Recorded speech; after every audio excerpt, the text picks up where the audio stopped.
નમસ્કાર આંગણવાડી કેન્દ્રોમાં ફરજ બજાવતા આંગણવાડી કાર્યકર બહેનો તેડાગર બહેનો, સ્વાગત છે આપનું આપણી આ યુટ્યુબ ચેનલ ન્યૂઝ વિથ ભાવેશમાં।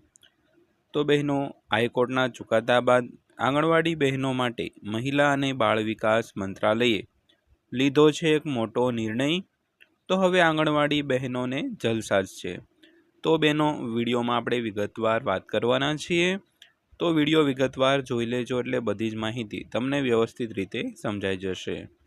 તો વાત કરીએ તો દિવાળી પહેલાં આંગણવાડી કાર્યકરોને ભેટ અને 50% હવે સીધા સુપરવાઇઝર બની શકે છે। તો બહેનો, ખાસ કરીને આંગણવાડીમાં જે સુપરવાઇઝરની પોસ્ટ હોય તેમાં હવે 50% સીધા સુપરવાઇઝર બનવાનો એક તમને મોકો મળી શકે છે।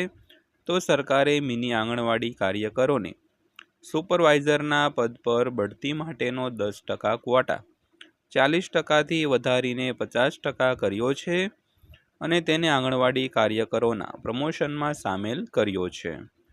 તો બહેનો, ખાસ કરીને આંગણવાડી કાર્યકર બહેનો હોય તેને જે સુપરવાઇઝરનું પ્રમોશન હોય તે પહેલાં 40% જેનો ક્વોટા હતો તે હવે વધારીને 50% એટલે કે 10%નો વધારો કર્યો છે।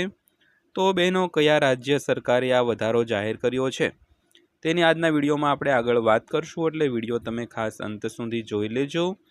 અને હા, બીજો પણ તમને એક ચોક પાડી દઈએ, કારણ કે ગમે તે રાજ્ય સરકારની જાહેરાત હોય પણ આપણે જાણવું જરૂરી છે કે કઈ રાજ્ય સરકાર પોતાના જે આંગણવાડી કર્મચારી બહેનો હોય તેના માટે કેવી જાહેરાતો કરી રહ્યા છે। તો ખાસ કરીને કોઈ પણ રાજ્ય હોય તેના જે આંગણવાડીના સમાચાર હોય તે આપણી ચેનલમાં તમને માહિતગાર કરવા માટે બનાવીને અમે મૂકતા હોઈએ છીએ। તો આ વાત છે ઉત્તરાખંડ રાજ્ય સરકારની। તો ઉત્તરાખંડ આંગણવાડી પ્રમોશન। તો ઉત્તરાખંડના મુખ્યમંત્રી પુષ્કરસિંહ ધામીના નેતૃત્વમાં સોમવારે કેબિનેટની બેઠક યોજાઈ હતી। તો આ દરમિયાન 8 વિભાગોને લગતા ઘણા મહત્વપૂર્ણ નિર્ણયો છે તે લેવામાં આવ્યા હતા। તો આ દરમિયાન કેબિનેટે ઉત્તરાખંડ મહિલા અને બાળ વિકાસ ગૌણ સુપરવાઇઝર સેવા નિયમો 2021માં સુધારાને મંજૂરી આપી હતી। તો આ સુધારા હેઠળ કેન્દ્ર સરકારના માર્ગદર્શિકા હેઠળ રાજ્યના તમામ મિની આંગણવાડી કેન્દ્રોને સંપૂર્ણ આંગણવાડી કેન્દ્રોમાં રૂપાંતરિત કરવામાં આવશે અને આવી સ્થિતિમાં મિની આંગણવાડી કાર્યકરોને સુપરવાઇઝરના પદ પર બઢતી છે તે આપવામાં આવશે। તો ખાસ કરીને ઉત્તરાખંડના જે મુખ્યમંત્રી છે પુષ્કરસિંહ ધામી, તેના નેતૃત્વમાં સોમવારે એટલે કે 2 દિવસ પહેલાં એક કેબિનેટની બેઠક યોજાઈ હતી અને આ કેબિનેટ બેઠકમાં ઘણા મહત્વપૂર્ણ નિર્ણયો છે તે લેવામાં આવ્યા હતા।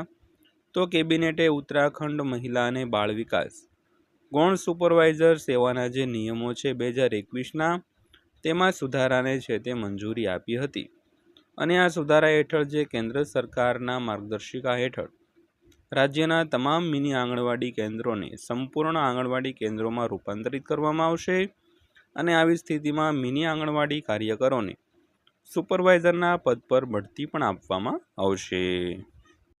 તો ત્યારબાદ વાત કરીએ તો હવે 50% કામદારો સીધા સુપરવાઇઝર બનશે।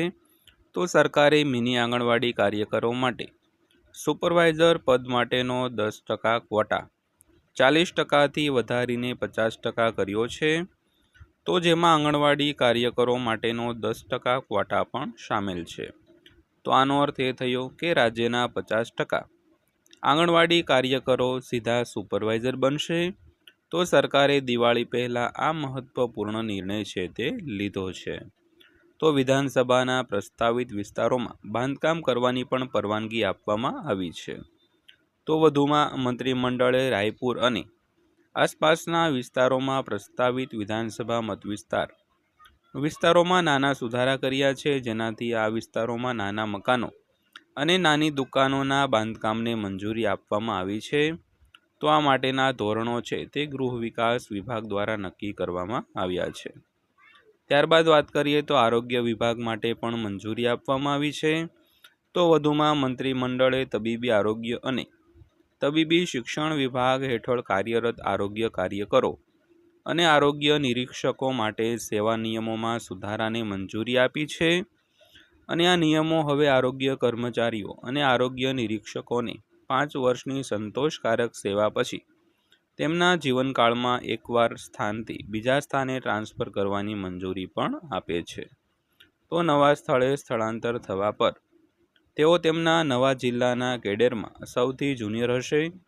તો વધુમાં જો ખાલી જગ્યાઓ ઉપલબ્ધ થશે તો પર્વતીય અને મેદાનીથી પર્વતીય જિલ્લામાં ટ્રાન્સફર શક્ય બનશે, જેના માટે વિભાગ ધોરણો સ્થાપિત છે તે કરશે. તો આ હતી આજની માહિતી. વિડીયો અંત સુધી જોયો તે બદલ આપનો દિલથી આભાર.